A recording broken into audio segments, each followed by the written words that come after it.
Am I wrong for wanting to report my doctor, who is also my sister's best friend, for telling her I'm on Vyvanse? Is it too much to feel violated when my oldest sister's lifelong best friend, who's been my doctor for a couple of years, betrayed my trust?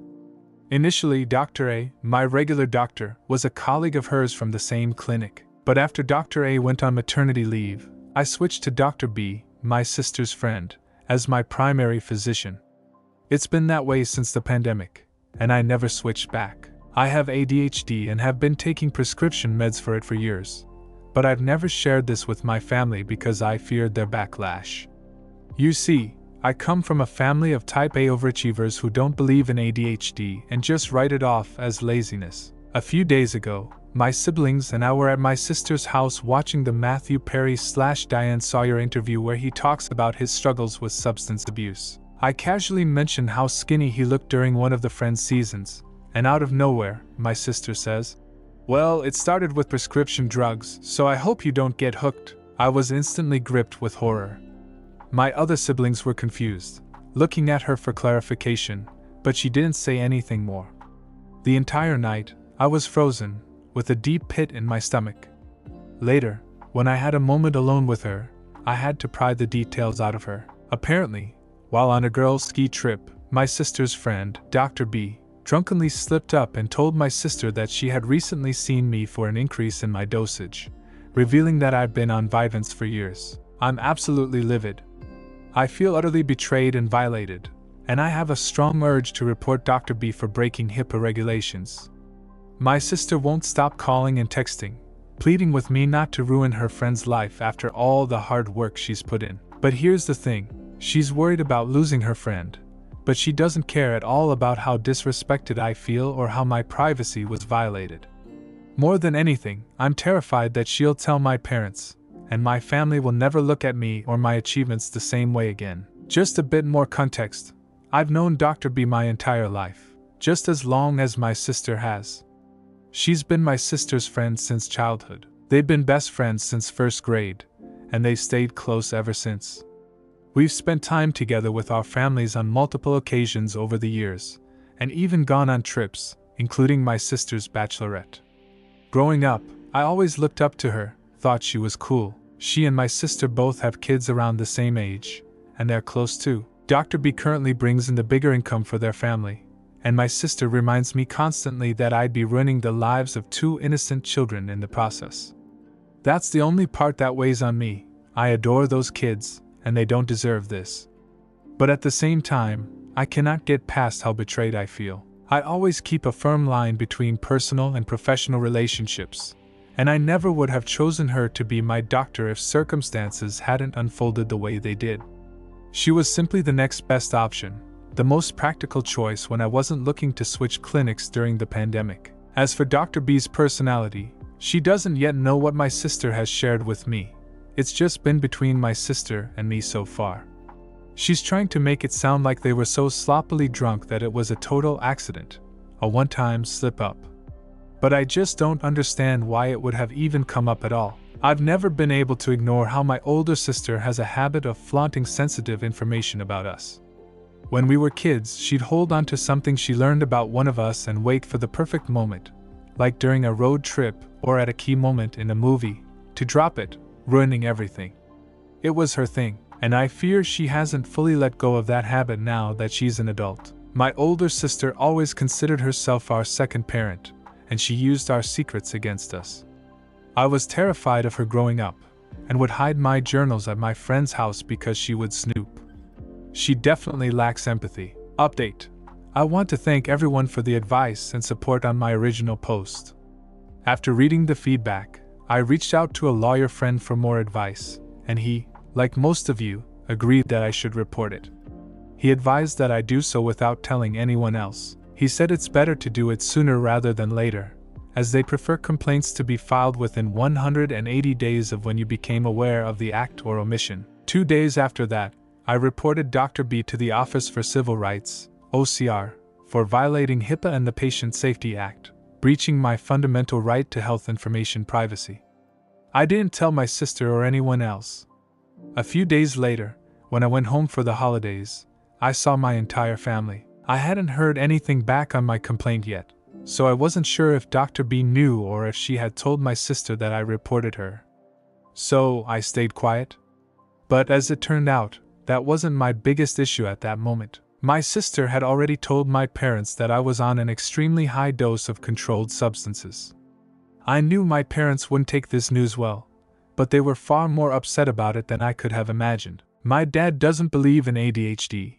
He thinks it's just an excuse for those who allow themselves to get distracted, especially with social media nowadays. He even mentioned how slow my responses have been since I dropped out of my chess club. It was all absurd and offensive, and honestly, I can't even remember most of it because I was frozen. I just sat there, nauseous, furious, and with tears in my eyes, listening to them, my parents and my sister, take turns attacking me. My mom wanted me to stop all medications immediately. She said I was better than this, and smarter than this, and even threatened to tell my professors that I was on drugs if I left them with no choice. When she said that, it hit me. I realized I had a choice. I could choose to never deal with this again. I could choose to stop letting them treat me this way. And that's exactly what I did. I chose silence. I let them interpret my silence as agreeing with them and submitting to their ways, just like I had done so many times before. Then I went to my room, booked a flight, and packed up most of my stuff. My books would need a bus to move anywhere. The next morning, I called an Uber a few hours before my flight, while they were still asleep, and I flew back to my university. I chose me. In January, I found out that Dr. B had prior complaints from patients against her, and my report had opened an investigation that is still ongoing. She's been placed on temporary leave until the case is resolved. I can't share more details for now, but I'll come back and update once it's finished. I studied neuroscience partly to understand myself better. Like OP, I also come from a family that constantly dismissed ADHD and fed me the same nonsense all my life. But science is finally catching up and proving them wrong. We've reached a point where ADHD can now be made visible through MRI scans. These scans can predict the presence of symptoms with up to 80% accuracy. ADHD brains aren't different in structure but in function, how they process, use oxygen, and manage neurotransmitters. It's fascinating. ADHD brains clearly differ in ways congruent with their symptoms. We can even differentiate between the inattentive and hyperactive types with up to 75% accuracy. People who claim ADHD is just laziness or a character flaw are as ignorant as someone believing the flu is caused by bad air or that cancer is simply God's will. If a family prides itself on being smart, yet chooses to remain ignorant of the overwhelming evidence, that's deliberate avoidance. They're actively avoiding educating themselves or becoming advocates for their child or sibling. Instead, they cling to their outdated opinions and refuse to acknowledge their mistakes or the harm they've caused. It took me 30 years to take the step you just took, OP. Kudos to you for being so brave and self-aware, especially while still in college. I'm still wrestling with self-doubt, imposter syndrome, and depression, but you've taken control of your narrative at such a young age. That's incredible. If you can afford it, I highly recommend therapy. Growing up in a toxic environment leaves scars that take time and effort to heal, even after you've walked away. But remember, the hurdles you've overcome to be where you are today were massive, and you did it all on your own. Never forget that. Here's an article about some of the recent studies. This one's from China, but these findings are happening worldwide, and the conclusions are always the same. ADHD is real, measurable, and scientifically proven. OP, your bravery shines through. It's heartening to hear how much freedom you've found since stepping away from your family. Physics is your passion, and it gives you purpose. That's beautiful. You've also embraced the fact that seeking help to stay on top of your coursework and assignments is okay. In this short time away, you've not only accepted who you are but also realized something crucial. You're still smart. And you're thriving. Keep moving forward, one step at a time. You've got this. I've finally come to a place where I can accept that I'm capable and will still become a scientist, even if I do it my own way. I've made peace with the fact that my family doesn't approve of my choices. If they can't be bothered to listen to me, let alone learn about my diagnosis and try to support me, They simply aren't worth my time or worry anymore. For far too long, I've exhausted myself trying to live up to their expectations. I have no more energy to give to that. From now on, I'm channeling all of it into achieving my goals and healing from the trauma their judgment has left me with. Thank you for listening and for sharing your thoughts. It means the world to me. When it comes to my family, everything revolves around image.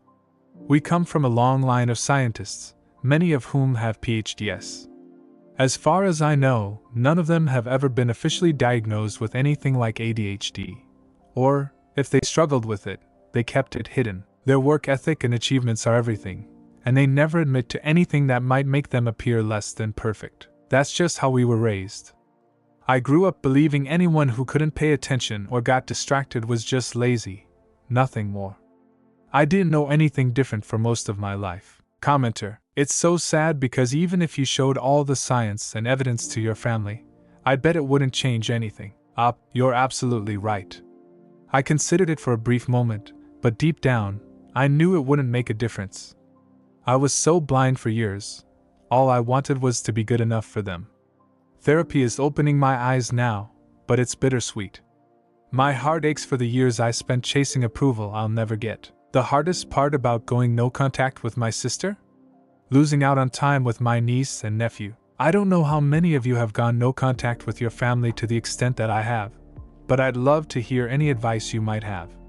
Since December, I've had no form of communication with my parents or older sister. The most painful part of this whole experience is losing the bond one had with my young niece and nephew, who I'm incredibly close to. Every year, I receive a Valentine's Day card from them. This year, there was nothing. It's an emptiness I wouldn't wish on anyone. I constantly wonder what they think, why their aunt hasn't called or shown up. While I'm growing and healing, this loneliness still stings deeply. Trauma doesn't just vanish, it takes time to work through. I'm learning about herself. Right now, it feels especially hard because for years, I built my entire identity around the desire to meet their expectations. Therapy is helping me unravel all of that, but it's a slow, painful process. Healing doesn't happen overnight, but I'm holding on to hope that it will get better. If anyone has advice or has gone through something similar, I'd truly appreciate your insight. For so many years, my self-worth was tied up in earning my family's approval, especially since they've always been overachievers who value academic excellence above all else. Now, in a time when I could really use their support, I feel completely alone and out of place in the world. But through all this, I'm learning a lot about myself. I'm starting to see how codependent I was, how much I relied on their opinions to the point where I never even developed strong ones of my own. The silver lining to this pain is figuring out who I am, separate from their expectations. On losing my sister, it's been incredibly difficult to come to terms with this situation. I'm hopeful that one day I'll be able to say my life is healthier and happier without my sister, but for now, I'm just overwhelmed by sadness. As the younger sister, I looked up to her so much. All I ever wanted was for her to be proud of me, to think I was worthy of her time and attention. Realizing that I'm not, and maybe never was, has been absolutely brutal. Commenter 1. It really does feel like grieving the death of a loved one. Therapy helps, having support helps, and being kind to yourself helps. For me, a big struggle was second-guessing myself, thinking, maybe I'm overreacting. Maybe I should just apologize again. Those thoughts were so hard to move past. I'm having those exact thoughts. Therapy has been tough. It's forcing me to confront how much of the affection I thought I felt from my family wasn't real. A lot of it was just in my head. But hearing from others who've gone through similar situations, like you, helps more than I can express. Thank you for sharing. It's a reminder that I'm not entirely alone, even when it feels that way. Commenter 2. Can I suggest something? Create an email address for your niece and nephew, something like ilovemynephew@gmail.com and ilovemyniece@gmail.com. Then, whenever you feel like reaching out, send them an email. Write things like, Happy Valentine's Day. I miss you guys so much. I heard you accomplished this, and I'm so proud of you. This reminded me of you today, and I just had to share it. For your first email, explain what happened between you and their parents, and why you're no longer in contact. Reassure them it was never about them, and let them know you're always there when they're ready to reach out. Then, when they're old enough to make their own decisions, whether that's 18, earlier, or later, they'll have a way to understand what happened and reconnect with you if they choose to. That's such a beautiful idea. I love it. It's been so painful not being able to reach out to them, and this would give me a way to still feel connected. Thank you for suggesting this. It's a small but meaningful way to keep the bond alive, even from a distance. This journey is difficult, but you're handling it with so much grace and strength. Keep focusing on your healing and goals, and remember that your worth is not defined by anyone else's approval. Op. You've mentioned feeling a strong desire to reach out to your niece and nephew, despite the no-contact situation with your family. The suggestion of creating email accounts for them and writing to them periodically is a beautiful idea. It allows you to express your thoughts and preserve the connection you cherish. When they're older, they'll have a chance to understand your perspective and feel your love, even if time and circumstances have created distance. On trusting yourself, the pain of realizing your family may not have your best interests at heart is profound.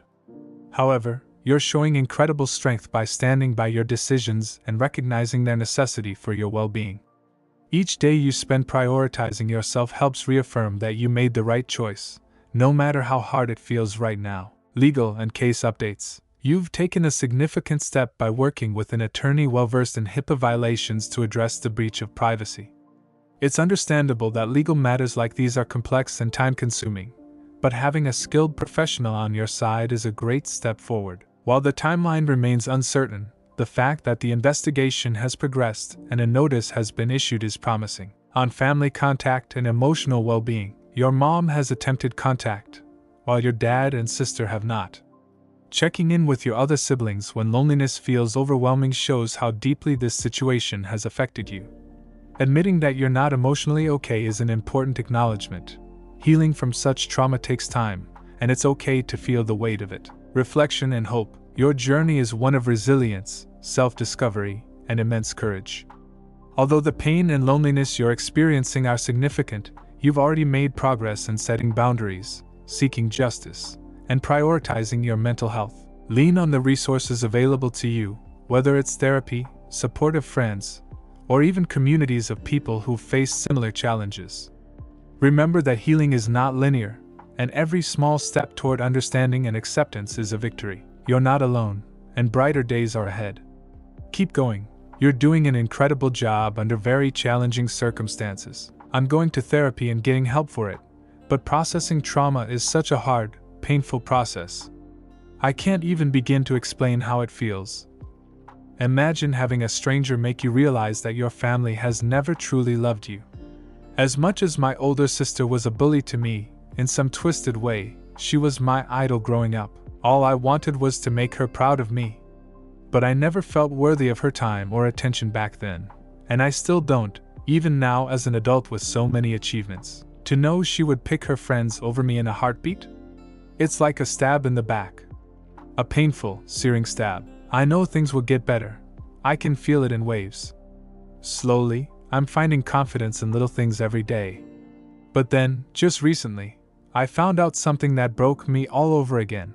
My family has cut me off their insurance plan. I no longer have access to health coverage, including my prescription meds for ADHD and therapy, both of which I desperately need right now. What are my options? I'm a full-time student, under 26, and so far, my health insurance has been through my family's plan under dependent coverage extension. A few months ago, I went no contact, NC, with my family after they found out I was on prescription Vyvanse for my ADHD, something they absolutely do not believe in and refuse to support me for. 2 weeks ago, I found out they've officially taken me off their health plan. Just like that, they've left me to fend for myself. I haven't been able to get my meds this month, and it has been awful. Since I study full-time, my only income comes from a part-time TA job on campus, which is currently on hold because the semester has ended, and some tutoring I squeeze in during my very limited free time. I'm struggling.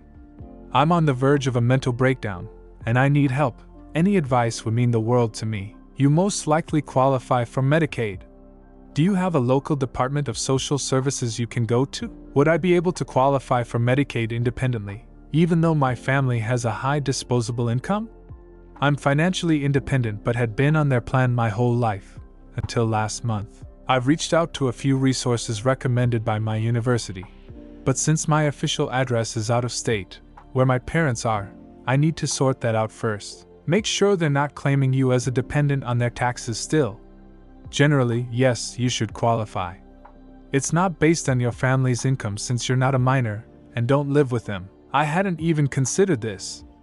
I'll look into how to check if they're claiming me as a dependent.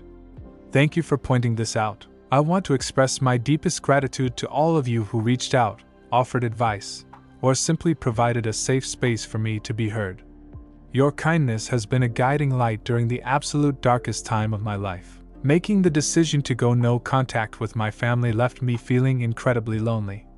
But in the midst of this pain, something I wouldn't wish on anyone, I found a newfound sense of belonging among compassionate strangers like you. To those of you who said you were proud of me, I cried every single time I read those words. They meant the world to me and will stay with me forever. Science is my purpose, and I promise I will rise again. One day, I hope to help change the world for the better. As I embark on this healing journey, I've decided to step back from this space. Navigating ADHD can be overwhelming, and therapy has taught me the importance of prioritizing my mental well-being. Given my financial challenges and ongoing legal issues, I'll be working 2 jobs to make ends meet and afford the healthcare I need. While I take this time to focus on myself, I'll carry your support and kindness with me. Before I go, I want to leave you with a quote that resonates deeply with me. Pass on the kindness of strangers, for they have the power to mend the broken and inspire the lost. From the bottom of my heart, thank you for becoming the family I needed when I felt most alone. May your lives overflow with happiness, love, and success. Take care.